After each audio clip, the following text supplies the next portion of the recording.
നമസ്കാരം, score academic സ്വാഗതം. നിങ്ങൾ എല്ലാവരും ആറാം ഗ്രൂപ്പ് ഡിയെ പറ്റി അറിഞ്ഞിട്ടുണ്ടാവും. ഗ്രൂപ്പ് ഡിയുടെ ഒഴിവുകൾ 32,000 ഒഴിവുകൾ ഉണ്ടെന്ന് അറിഞ്ഞിട്ടുണ്ടാവും. നിങ്ങൾ മിക്കവാറും കുട്ടികൾ തന്നെ അപ്ലൈ ചെയ്തിട്ടും ഉണ്ടാവും.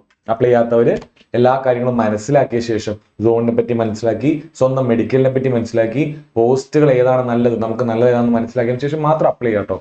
അതിനുവേണ്ട എല്ലാ അപ്ഡേറ്റ് വീഡിയോസ് നമ്മുടെ ഭാഗത്ത് നമ്മൾ വന്നിട്ടുണ്ട്. ഇനി നമുക്ക് ചെയ്യാനുള്ളത് എന്താ? നമുക്ക് പഠിച്ചു തുടങ്ങണം. ഏറ്റവും എളുപ്പമുള്ള വർക്ക് കഴിഞ്ഞു, ക്ലറിക്കൽ വർക്ക് കഴിഞ്ഞു, നമുക്ക് പഠിച്ചു തുടങ്ങണം. സോ പഠിച്ചു തുടങ്ങുന്നതിന് മുന്നേ എന്തെല്ലാം കാര്യങ്ങളാണ് അറിഞ്ഞിരിക്കേണ്ടത്? സ്വന്തമായിട്ട് പഠിക്കുകയാണെങ്കിലും അതല്ല ഇവിടെ ഒരു കോഴ്സ് എടുത്ത് പഠിക്കുകയാണെങ്കിലും എന്തെല്ലാം കാര്യങ്ങൾ നിർബന്ധമായിട്ട് നമ്മൾ ശ്രദ്ധിച്ചിരിക്കണം എന്നുള്ളതാണ്.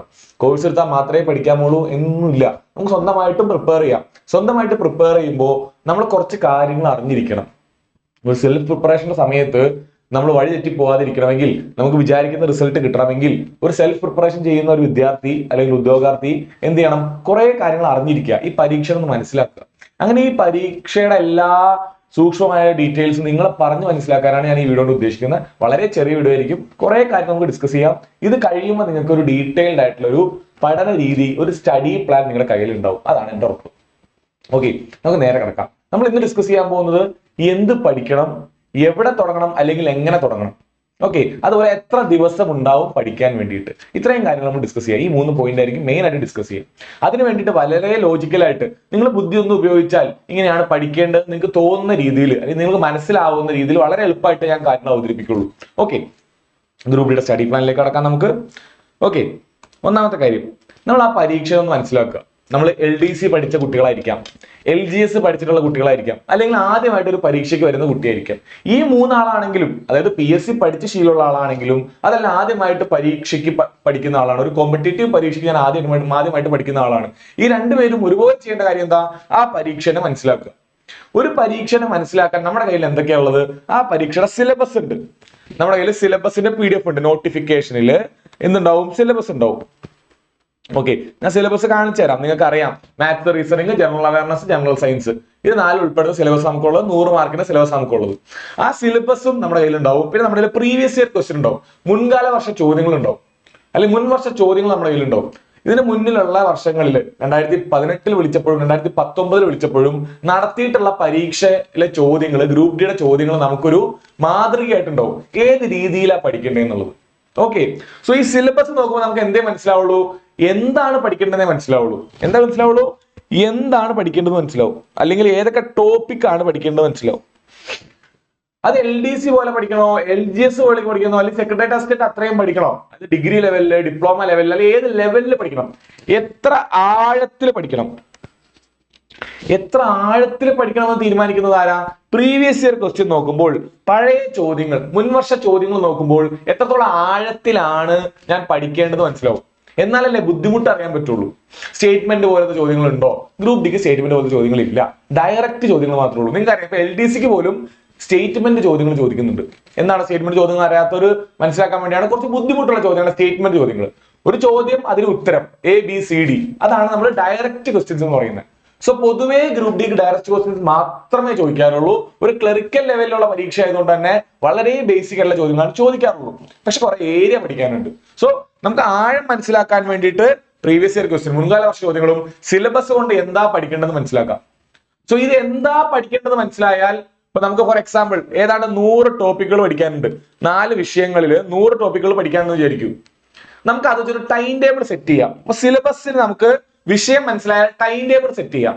അതുപോലെ PYക്ക് വെച്ച് നമുക്ക് എന്ത് ചെയ്യാം? ഞാൻ എന്താണ് പഠിക്കേണ്ടത്, എങ്ങനെയാണ് പഠിക്കേണ്ടത്, ടെസ്റ്റ് ചെയ്തിട്ടാണോ പഠിക്കേണ്ടത്, വെറുതെ വായിച്ച് പഠിച്ചാൽ മതിയോ, ഏത് ബുക്കാണ് എടുക്കേണ്ടത്, അതിനാണ് സ്ട്രാറ്റജി എന്ന് പറയാം.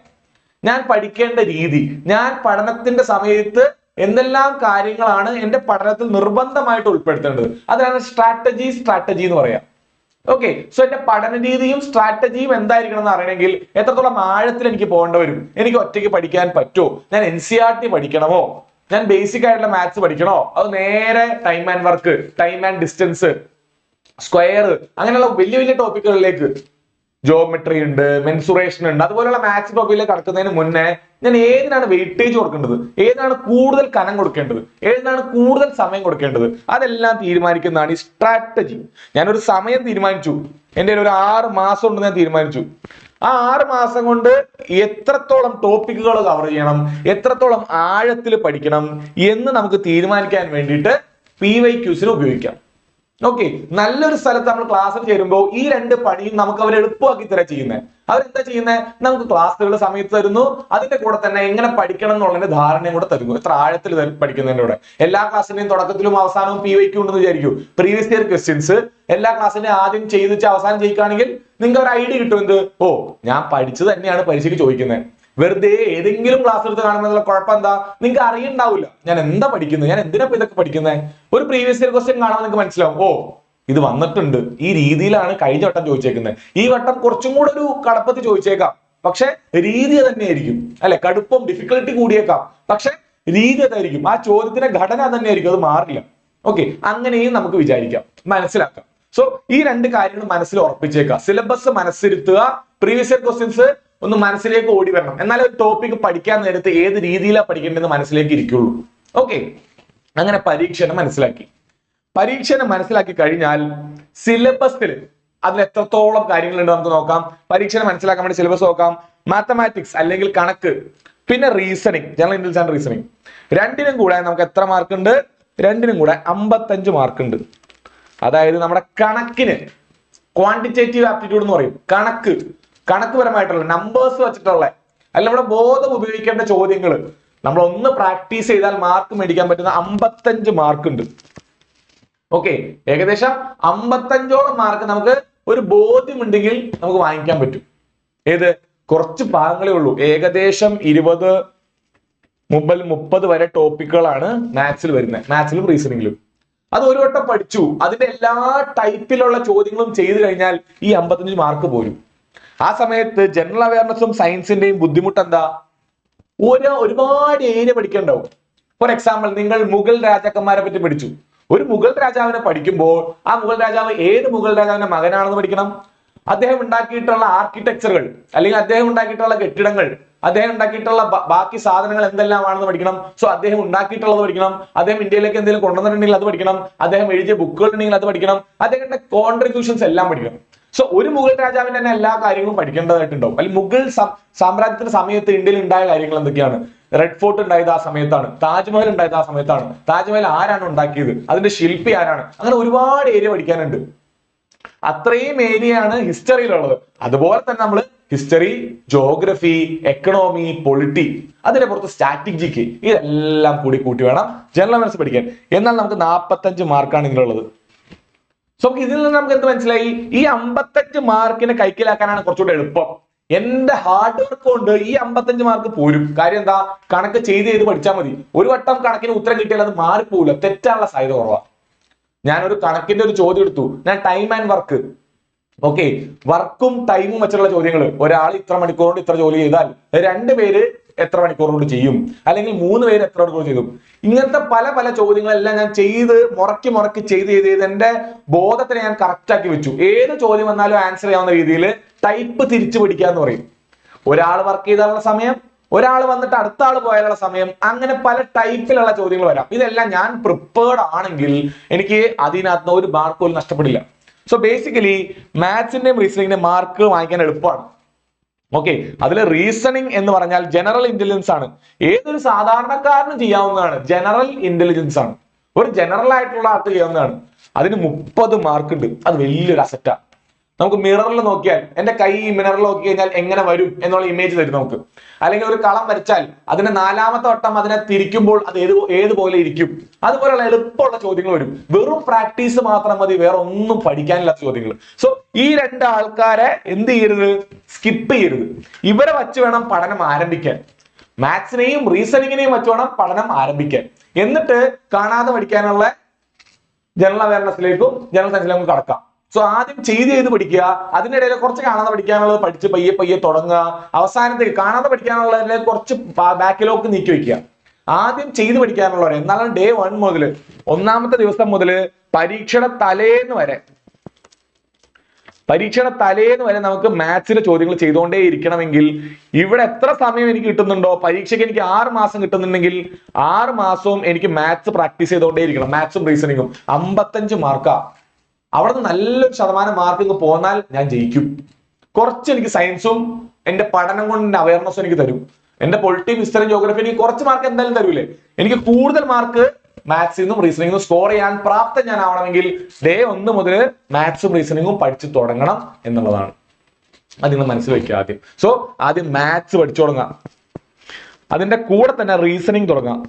അത് കുറച്ച് ചെയ്ത് ഇങ്ങനെ വരുന്നത് നമ്മളൊന്ന് പാകമായി വരുന്നതിന്റെ കൂടെ തന്നെ ജനറൽ അവയർനെസ് പയ്യെ പയ്യെ ക്ലാസ്സുകൾ കണ്ടു തുടങ്ങുക, പയ്യെ പയ്യെ നോട്ടുകൾ സെറ്റാക്കുക, NCERT കണ്ടു തുടങ്ങാം. ഇതിനായിട്ട് നമ്മൾ എന്ത് ചെയ്തിട്ടുണ്ട്, ഈ ക്ലാസ്സുകൾ കാണാൻ വേണ്ടി നമ്മൾ എല്ലാത്തിന്റെ ഓറിയന്റേഷൻ തന്നിട്ടുണ്ട്, എങ്ങനെയാണ് പഠിക്കാനുള്ള സ്റ്റഡി പ്ലാൻ തന്നിട്ടുണ്ട്. ഞാൻ കാണിച്ചു തരാം നമ്മൾ ഏതൊക്കെ സ്റ്റഡി പ്ലാൻ തന്നിട്ടുള്ളതെന്ന്. ആദ്യം നമ്മൾ മാത്സ് തുടങ്ങി, റീസണിങ് തുടങ്ങി, പിന്നെ പയ്യെ ജനറൽ സയൻസും ജനറൽ അവയർനെസ്സും പഠിച്ചു തുടങ്ങാം. കാര്യം ഇത് കാണാതെ പഠിക്കേണ്ടതാ, ആദ്യമേ പഠിച്ചാൽ മറന്നു പോകാനുള്ള സാധ്യതയുണ്ട്. പയ്യെ പയ്യെ NCERT വായിച്ച് തുടങ്ങിയിട്ട് ശരിക്കുള്ള ക്ലാസ്സുകളിലേക്ക് പയ്യെ കിടക്കുക. ഓക്കെ, ആ ഒരു രീതിയിൽ വേണം നിങ്ങൾക്ക് പ്ലാൻ ചെയ്യാൻ. ഒറ്റയ്ക്ക് എല്ലാം കൂടി എടുത്തു വെച്ച് പഠിക്കാനിരിക്കേണ്ട.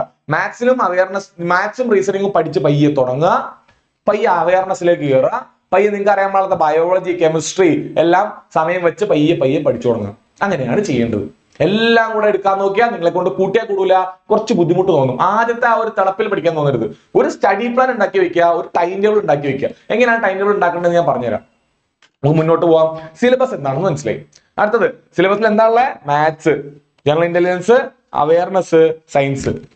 ഇത്രയും പേരെയും പഠിച്ചാൽ ഒരു 55 മാർക്ക് സ്കോർ ചെയ്യാനുള്ള വകുപ്പും ഇവർക്ക് 45 സ്കോർ ചെയ്യാനുള്ള വകുപ്പുമാണ്. പക്ഷെ ഇവരെങ്ങനെയാ? ഈ ജനറൽ അവയർനെസ്സും ജനറൽ സയൻസും എങ്ങനെയാ? നമ്മൾ സ്കൂളിലൊക്കെ പഠിച്ചിട്ടുള്ളതാ. ബൈ ഹാർട്ട് പഠിക്കേണ്ടവരോ അല്ലെങ്കിൽ കൺസെപ്റ്റ് മനസ്സിലാക്കി പഠിക്കേണ്ടവരോ ആണ്. ആ സമയത്ത് ഇവർ രണ്ടുപേരോ പ്രാക്ടീസ് ചെയ്ത് പഠിക്കേണ്ടവരാണ്. ഇത് എപ്പോഴും മനസ്സിൽ വെച്ചേക്കുക. ഒരു ചോദ്യം കിട്ടിയാൽ അതിന്റെ പല ചോദ്യങ്ങളും ചെയ്ത് പഠിക്കുക. CHSL ചോദ്യങ്ങൾ ചെയ്യുക. ഏതൊക്കെ പരീക്ഷകൾ ചെയ്യാം നമുക്ക്?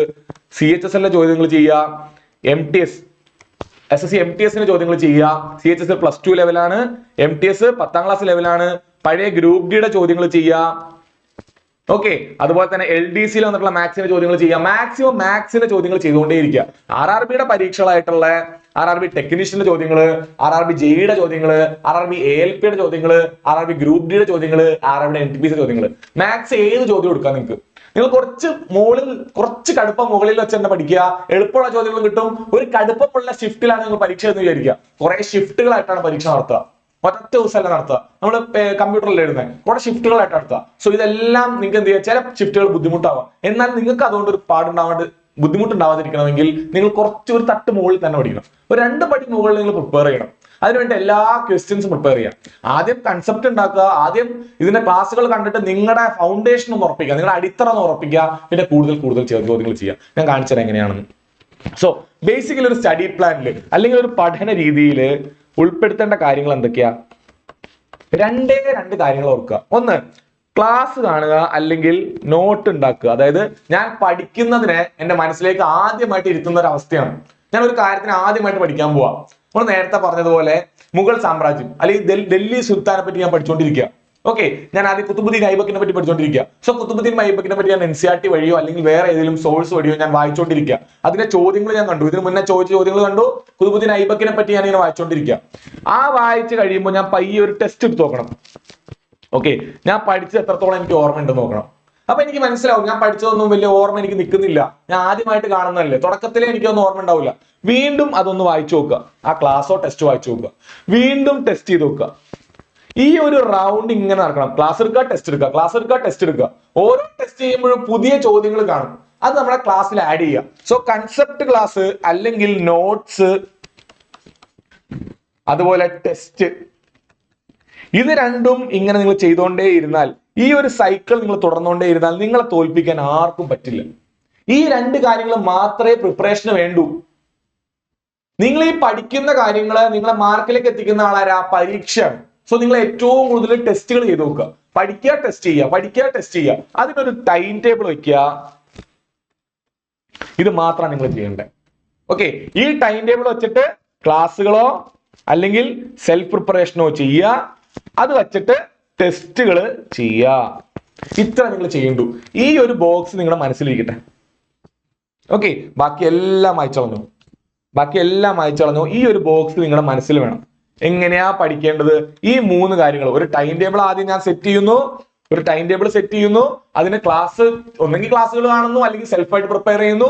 അതിനെ ശരിയാക്കാൻ വേണ്ടിയിട്ട് ഞാൻ പഠിച്ചതെല്ലാം ഓക്കെ ആണെന്ന് അറിയാൻ വേണ്ടി റെഗുലർ ആയിട്ട് ടെസ്റ്റ് ചെയ്യുന്നു. ടെസ്റ്റ് ചെയ്യുന്ന എനിക്ക് തെറ്റുകൾ മനസ്സിലാവുന്നു, എന്റെ കുറവുകൾ മനസ്സിലാവുന്നു, വീണ്ടും ക്ലാസ്സുകൾ കാണുന്നു. ഈ ഒരു രീതിയിൽ വേണം നിങ്ങളുടെ ക്ലാസ് മുന്നോട്ട് പോകാൻ, നിങ്ങളെ പഠനം മുന്നോട്ട് പോകാൻ. ഇതാണ് ബെസ്റ്റ് പ്ലാൻ, ഏറ്റവും ബെസ്റ്റ് പ്ലാൻ. ഒരാളെ വെറുതെ പ്രിപ്പയർ ചെയ്യുന്ന ഒരു ആസ്പിറന്റ് ആവുന്നതും അല്ലെങ്കിൽ ഉദ്യോഗാർത്ഥിയായി മാറുന്നതും ഒരാൾക്ക് ജോലി കിട്ടുന്ന തമ്മിലുള്ള ഗ്യാപ്പ് എന്താണെന്നറിയോ? ഈ ടെസ്റ്റ് ചെയ്യുന്നതാണ്. ഈ ടെസ്റ്റ് അല്ലെങ്കിൽ ഇതിന് നമുക്ക് വേറൊരു പേരിട്ട് വിളിക്കാം, റിവിഷൻ. റിവിഷൻ ചെയ്യുന്നതാണ്. എങ്ങനെ റിവൈസ് ചെയ്യേണ്ടതൊക്കെ ഞാൻ പറയാം. സോ ഒരാളെ ജയിച്ച ഒരാളാക്കുക അല്ലെങ്കിൽ ലിസ്റ്റിൽ കയറിയ ഒരാളാക്കുന്ന എന്താ? ക്ലാസ്സുകൾ എല്ലാവരും കാണുന്നുണ്ട്. അതിന്റെ മുറയ്ക്ക് എന്റെ കുറവുകൾ കണ്ടുപിടിച്ച് ടെസ്റ്റിലൂടെ എന്റെ കുറവുകൾ കണ്ടുപിടിച്ച് മുന്നേറുന്നവരാണ് പരീക്ഷ ജയിക്കുന്നത്. സോ ഒരു പഠിക്കുന്ന ആളും ജയിക്കുന്ന ആളും തമ്മിലുള്ള വ്യത്യാസം എന്താ? ടെസ്റ്റുകൾ ചെയ്യുന്നതും റിവിഷൻ ചെയ്യുന്നതും മാത്രമാണ്, വേറെ ഒരു വ്യത്യാസവും ഇല്ല.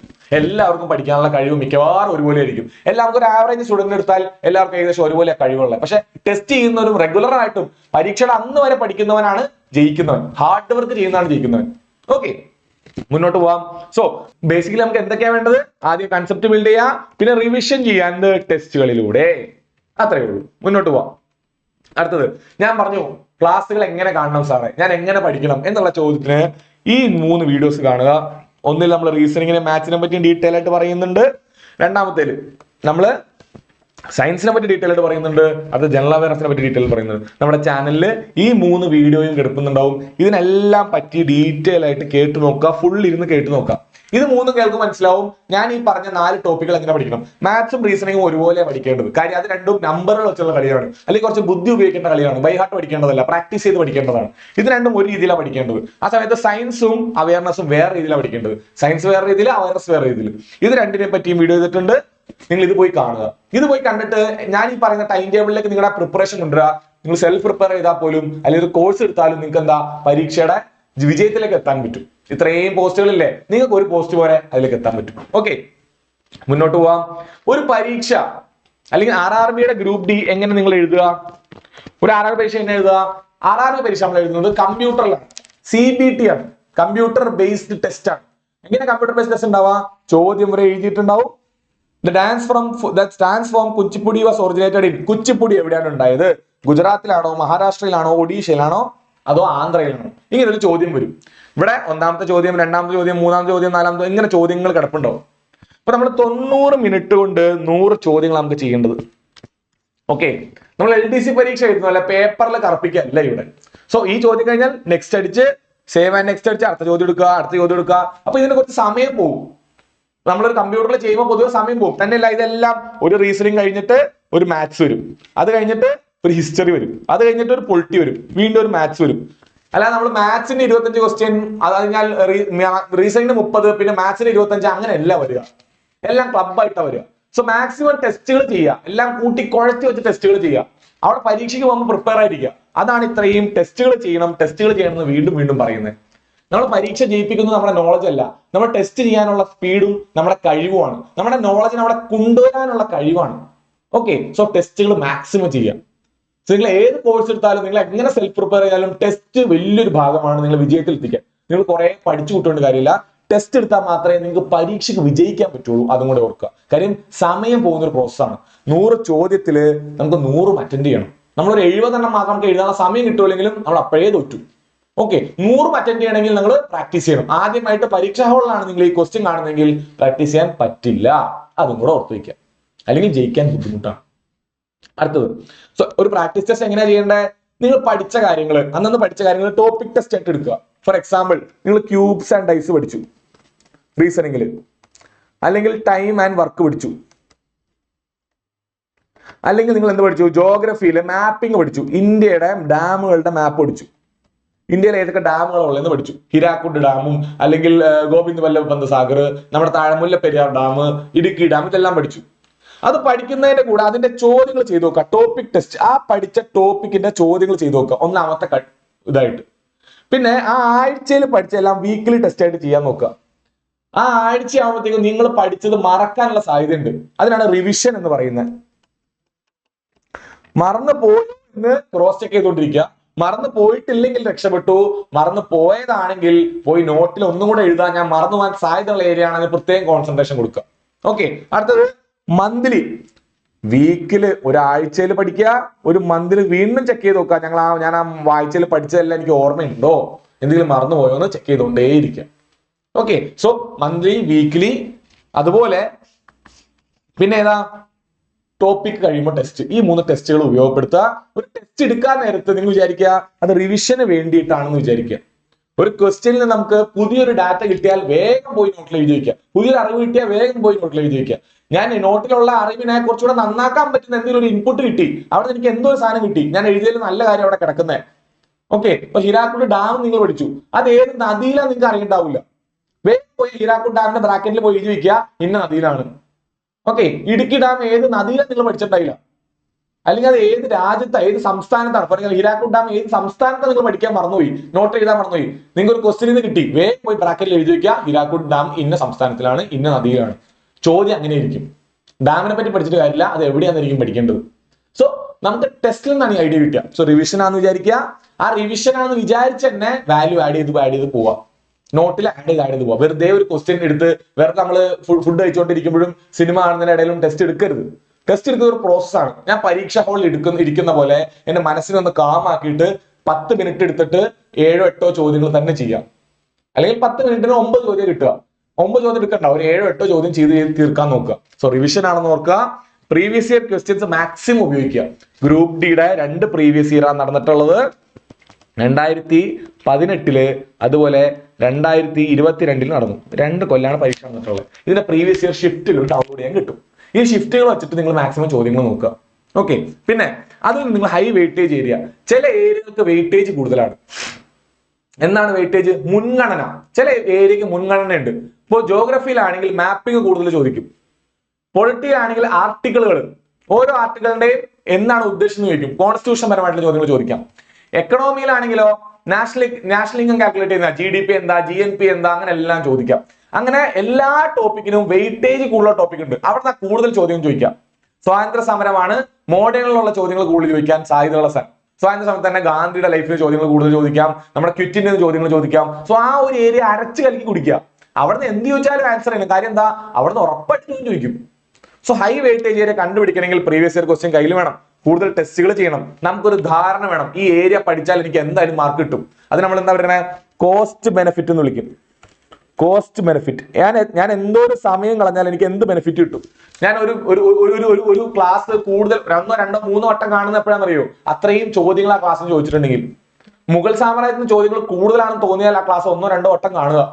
ടൈം ആൻഡ് വർക്ക് ചെയ്യുക, ടൈം ആൻഡ് ഡിസ്റ്റൻസിൽ നിന്ന് കൂടുതൽ ചോദ്യങ്ങൾ ഉണ്ടെന്ന് നിങ്ങൾക്ക് ഉറപ്പ് വന്നാൽ ആ ക്ലാസ് 2, 3 വട്ടം കാണുക, നിങ്ങൾക്ക് ഉപകാരം ഉണ്ടാവുള്ളൂ. ആ സമയത്ത് ചില ക്ലാസ്സിൽ ചോദ്യങ്ങൾ വളരെ കുറവായിരിക്കും. അത് ഒരു വട്ടം കണ്ട് നോട്ട് എഴുതി വയ്ക്കുക, ജസ്റ്റ് റിവൈസ് ചെയ്തുകൊണ്ടേയിരിക്കുക.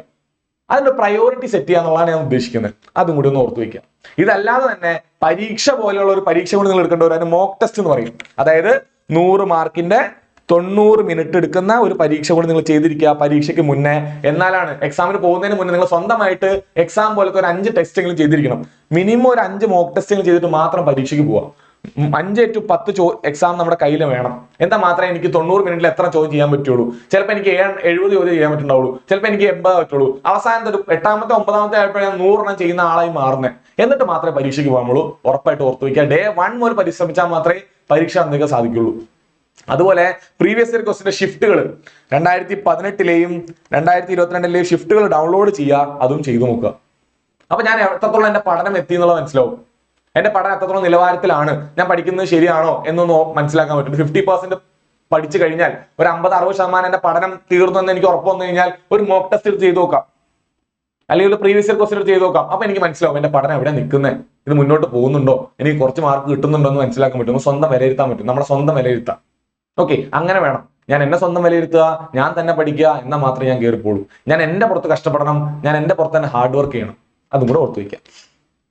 ഏത് ടെസ്റ്റ് എടുക്കുമ്പോഴും അതിന് എക്സ്പ്ലനേഷൻ ഉണ്ടെന്ന് ഉറപ്പുവരുത്തുക. എക്സ്പ്ലനേഷൻ ഉള്ള ടെസ്റ്റുകൾക്ക് പ്രയോറിറ്റി കൊടുക്കുക.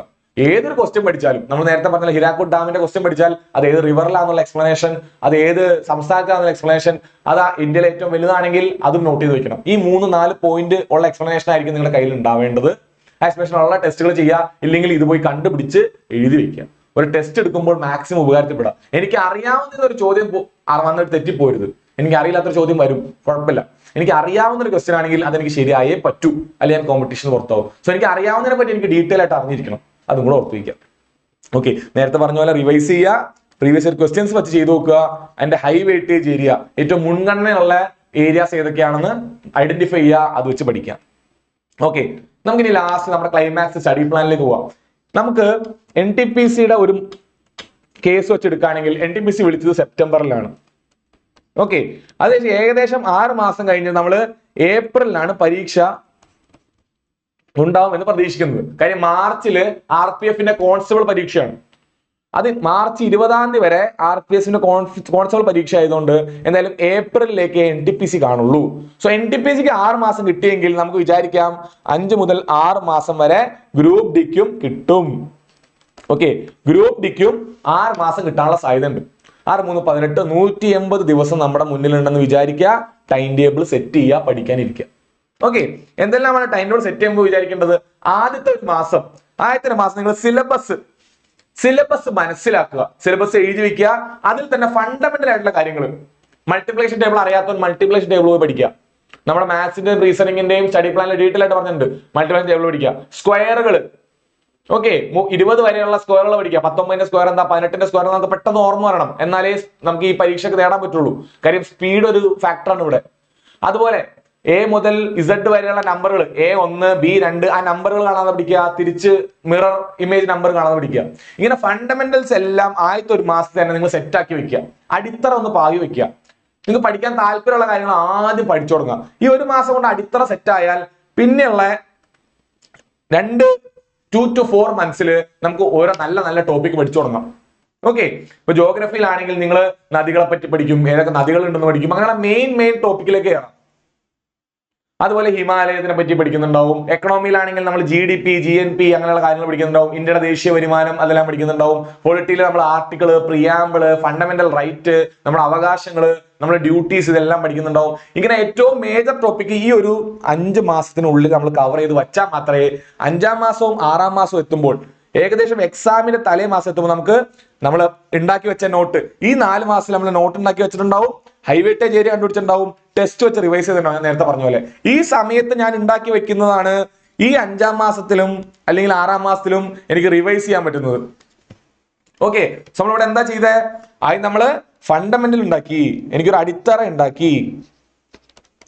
ആ അടിത്തറ വെച്ചിട്ട് ഞാൻ അതിന്റെ മുകളിലേക്ക് കൂടുതൽ കൺസെപ്റ്റ് ബിൽഡ് ചെയ്തു, കൂടുതൽ കാര്യങ്ങൾ പഠിച്ചു. ശരിക്കും പരീക്ഷയ്ക്ക് ചോദിക്കുന്ന കാര്യങ്ങൾ പഠിച്ചു.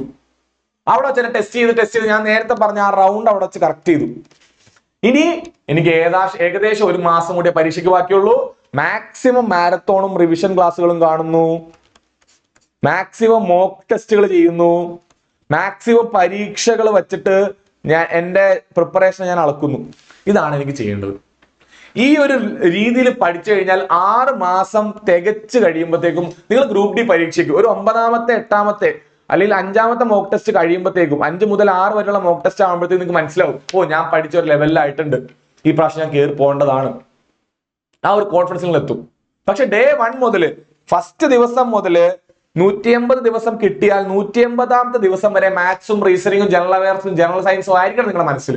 എന്നാൽ മാത്രമേ ഗ്രൂപ്പ് ഡി പോലെയുള്ള ഇത്രയും പേര് ഇന്ത്യ മൊത്തമുള്ള ആൾക്കാർ എഴുതുന്ന പരീക്ഷ, കഴിഞ്ഞ പ്രാവശ്യം 1,89,00,000 പേര് എഴുതിയ പരീക്ഷയാണ്. ഈ തവണയും ഏകദേശം 1 കോടി ആൾക്കാർ ഉണ്ടാവാനുള്ള സാധ്യതയുണ്ട്. നമുക്ക് ഉറപ്പൊന്നും പറയാൻ പറ്റില്ല. 32,000 ഒഴിവുകൾ, 32,000-ഓളം ഒഴിവുകളുള്ള പരീക്ഷയാണ്. ഈ വട്ടവും ആൾക്കാരുണ്ടാവും. സോ ഈ കോമ്പറ്റീഷനിൽ ഞാനൊരു ആവറേജ് ആയിട്ടുള്ള ഞാൻ മുകളിലോട്ട് കയറണമെങ്കിൽ, അല്ലെങ്കിൽ ബിലോ ആവറേജ് ആണെങ്കിൽ ഇപ്പോൾ മുകളിലോട്ട് കയറണമെങ്കിൽ ഈ ഒരു പ്ലാനിൽ സ്റ്റിക്ക് ഓൺ ചെയ്താൽ മതിയാവും, അത് ഉറപ്പാണ്. ഓക്കെ, അതിനുവേണ്ടി നമുക്ക് എന്ത് ചെയ്യാം? ഞാൻ പഠിക്കാൻ പോകുന്ന സിലബസിനെ ഞാൻ എന്ത് ചെയ്തു? ഡീകോഡ് ചെയ്തു. മാത്സിൽ തന്നെ ഞാൻ പഠിച്ചു കഴിയുമ്പോൾ ഈ ഒരു സാധനം നിങ്ങളുടെ കയ്യിൽ ഡൗൺലോഡ് ചെയ്ത് വെക്കുക, അല്ലെങ്കിൽ കയ്യിൽ എഴുതി വെക്കുക. ഇതിന് ഞാൻ ആദ്യം നമ്പർ സിസ്റ്റം പഠിച്ചു കഴിയുമ്പോൾ ടിക്ക് ഇടുക. ചെക്ക് ലിസ്റ്റ് എന്ന് പറയാം. മൈക്രോ ടോപ്പിക്സ് നമ്മൾ കെമിസ്ട്രി എടുത്താൽ ആസിഡ് ആൻഡ് ബേസ് കഴിയുമ്പോൾ ടിക്ക് ഇട്ടു. ഇവിടെ ടെസ്റ്റ് എന്ന് എഴുതി വെക്കുക. ടെസ്റ്റ് ചെയ്തു ടിക്ക് ഇട്ടു. കെമിക്കൽ ബോണ്ടിങ് പഠിച്ചു, ടെസ്റ്റ് ചെയ്തു. അല്ലെങ്കിൽ പീരിയോഡിക് ടേബിൾ പഠിച്ചു, ടെസ്റ്റ് ചെയ്തു. യൂണിറ്റ്സ് ആൻഡ് മെഷർമെന്റ് പഠിച്ചു, അതിനെ ടെസ്റ്റ് ചെയ്തു. ഇങ്ങനെ ടിക്കിട്ട് എല്ലാ ടോപ്പിക്കും കവർ ചെയ്ത് സിസ്റ്റമാറ്റിക് ആയിട്ട് മുന്നോട്ട് പോയാൽ ഈ പരീക്ഷ നിങ്ങൾക്ക് ഉള്ളതാണ്, ഒരു ഡൗട്ടും ഇല്ല. നിങ്ങളുടെ കയ്യിൽ വളരെ ഓർഡേഡ് ആയിട്ടുള്ള, വളരെ മെച്ചറായിട്ടുള്ള ഒരു സിസ്റ്റമാറ്റിക് ആയിട്ടുള്ള ഒരു പ്ലാൻ ഉണ്ടെങ്കിൽ നിങ്ങൾ മുന്നോട്ട് പോകും, നിങ്ങൾ രക്ഷപ്പെടും, അതിൽ സംശയമില്ല. സോ ഇതുപോലെ ചെക്ക് ലിസ്റ്റ് നിങ്ങളുടെ കയ്യിൽ വേണം. മൈക്രോ ടോപ്പിക്സ് എന്ന് പറയുന്നത് ഗ്രൂപ്പ് ഡിക്ക് വേണ്ടിയിട്ടുള്ള സിലബസിന്റെ ചെറിയ വെർഷൻ. ഇത് ഡൗൺലോഡ് ചെയ്യുക, പഠിക്കുന്ന അനുസരിച്ച് ടിക്ക് ചെയ്ത് പോവുക. നിങ്ങൾ സെൽഫായിട്ട് പ്രിപ്പയർ ചെയ്യുകയാണെങ്കിൽ നിങ്ങൾക്ക് ഏറ്റവും നല്ലൊരു ഗൈഡ് ആയിരിക്കും ഇത്. ഞാൻ ഒരു ദിവസം, ഇതിപ്പോൾ ഒരു 100 ടോപ്പിക് ഉണ്ടെങ്കിൽ ഞാൻ 100 ദിവസം കൊണ്ട് ഇത് പഠിച്ചു തീർക്കണം. ഒരു ദിവസം ഞാൻ എത്ര ടോപ്പിക് പഠിച്ചെടുക്കണം ഇവിടെ ഉണ്ടാവും. 5 ടോപ്പിക് പഠിച്ചെടുക്കണമെങ്കിൽ ഇന്ന് ഞാൻ 5 ടോപ്പിക് ടിക്ക് ഇട്ടോ നോക്കുക. അല്ലെങ്കിൽ ഒരു 2 ടോപ്പിക് എനിക്ക് ഇന്ന് പഠിക്കാൻ പറ്റുന്നെങ്കിൽ 2 ടോപ്പിക് എല്ലാ ദിവസവും പഠിക്കാൻ പറ്റുമെന്ന് നോക്കുക, ടിക്കറ്റ് പോവുക, അത് റിവൈസ് ചെയ്യാൻ നോക്കുക മാക്സിമം. ഇങ്ങനെ വേണം നിങ്ങൾ പ്ലാൻ ചെയ്യാൻ. ഓക്കെ, സോ നിങ്ങൾക്ക് എന്ത് പഠിക്കണമെന്ന് മനസ്സിലായി, നിങ്ങൾക്ക് എങ്ങനെ പഠിക്കണമെന്ന് മനസ്സിലായി, നിങ്ങൾക്ക് എവിടെ തുടങ്ങണമെന്ന് മനസ്സിലായി. ഓക്കെ, സോ നിങ്ങൾ ഇവിടെ വെച്ച് തുടങ്ങുക, ഇവിടെ അവസാനിപ്പിക്കാൻ പറ്റണം. നിങ്ങൾക്ക് 5-6 മാസത്തിൽ അവസാനിപ്പിക്കാൻ പറ്റണം. അതിനിടയിൽ ഈ ഒരു സിലബസ് ടിക്കറ്റ് മുന്നോട്ട് പോവാം. നിങ്ങളുടെ അടുത്ത് എപ്പോഴും എങ്ങനെ പഠിക്കണമെന്ന് നിങ്ങൾക്ക് മാതൃക കാണിക്കാൻ ആരുണ്ടാവും? പ്രീവിയസ് ഇയർ ക്വസ്റ്റ്യൻസ് ഉണ്ടാവും. അത് ഓർക്കാം. ഇതെല്ലാം ഉൾപ്പെടുത്തിക്കൊണ്ട് ഞാൻ ഇത്ര നേരം പറഞ്ഞ കാര്യങ്ങളെല്ലാം നിങ്ങൾക്ക് സെൽഫ് പ്രിപ്പറേഷൻ കൂടി ഉപയോഗപ്പെടുന്ന കാര്യങ്ങളാണ്. ഇതെല്ലാം ഉൾപ്പെടുത്തിക്കൊണ്ട് വളരെ ഡീറ്റെയിൽ ആയിട്ട് ഈ ക്ലാസ്സുകളും അതിനുൾപ്പെടെ തന്നെ മന്ത്ലി ടെസ്റ്റുകൾ, വീക്ക്ലി ടെസ്റ്റുകൾ, ഓരോ ടോപ്പിക് കഴിയുമ്പോൾ ടെസ്റ്റുകൾ, അതിന് ആഡ് ഓൺ ആയിട്ട് കുറെ മെറ്റീരിയൽസ് നിങ്ങൾക്ക് തരുന്ന ഡീറ്റെയിൽ ആയിട്ടുള്ള ഒരു ക്ലാസ്സുകൾ നിങ്ങൾക്ക് അവിടെ കാണാം. ഞങ്ങളുടെ ഗ്രൂപ്പ് ഡിയുടെ പുതിയ ബാച്ചിൽ കാണാം, സക്സസ് 2.0 ബാച്ച്. നിങ്ങൾക്ക് താല്പര്യമുള്ള ഒരു നമ്പറിൽ വിളിക്കുക.